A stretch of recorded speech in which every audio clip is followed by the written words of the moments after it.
नमस्कार, सत्यदर्शन न्यूज मध्ये आपले स्वागत आहे। मी पायल शहा। एक नजर टाकूया आजच्या ठळक घडामोडींवर।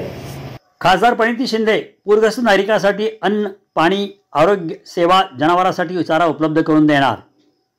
सोलापूर जिल्ह्यात गेल्या अनेक दिवसापासून सुरू असलेल्या मुसळधार पावसामुळे भीमा, सीना नदी, तलाव आणि ओढे तुडुंब भरून वाहत असून अनेक गावांमध्ये पूर परिस्थिती निर्माण झाली आहे। ग्रामीण भागातील शेती पिके व पशुधन यांचे प्रचंड नुकसान झाले आहे। अनेक ठिकाणी पाणी शिरल्याने जनजीवन विस्कळीत झाले असून नागरिकांना तात्पुरते स्थलांतर करावे लागले आहे। दक्षिण सोलापूर तालुक्यातील राजूर, बेरनाळ आणि होणमुर्गी या गावांना खासदार प्रणिती शिंदे यांनी भेट देऊन पूरग्रस्तांची प्रत्यक्ष पाहणी केली व ग्रामस्थांच्या अडचणी जाणून घेतल्या। यावेळी त्यांनी नागरिकांना आश्वासन दिले की स्थलांतरित नागरिकांसाठी अन्न पाण्याची व्यवस्था, आरोग्य सुविधा तसेच जनावरांसाठी चाऱ्याची सोय तातडीने करण्यात येईल। खासदार प्रणिती शिंदे म्हणाल्या की सणासुदीच्या काळात आलेल्या या आसमानी संकटामुळे जिल्ह्यातील शेतकऱ्यांचे आणि जनतेचे मोठे नुकसान झाले आहे।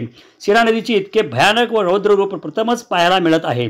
अशा परिस्थितीत सर्वांनी सुरक्षिततेस प्राधान्य द्यावे व आवश्यक ती खबरदारी घ्यावी। यावेळी सुभाष देवकते, कांतू पुजारी, सरपंच सतीश देवकते, तुकाराम मळेवाडी, महेश मळेवाडी, जिल्हा समन्वयक मनोज यलगुरवार, पोलीस पाटील बिरप्पा बिराजदार, राहुल देवकते, बिरप्पा सोनटक्के, सिद्धाराम देवकते, उपसरपंच श्रीकांत स्वामी, चिरानंद बागले, निसार आतार, सिद्धाराम पुजारी, शिवानंद सालुटगी, सुभाष तेली, राजू कोळी, रजाक निंबाळे, दावलजी मुल्ला, कलंदर कादरी, मुबारक लिंबाळे, दिलीप शेख, अमोसिद वाघमारे, बसवराज हसापुरे, सैपन नगारे यांच्यासह ग्रामस्थ मोठ्या संख्येने उपस्थित होते।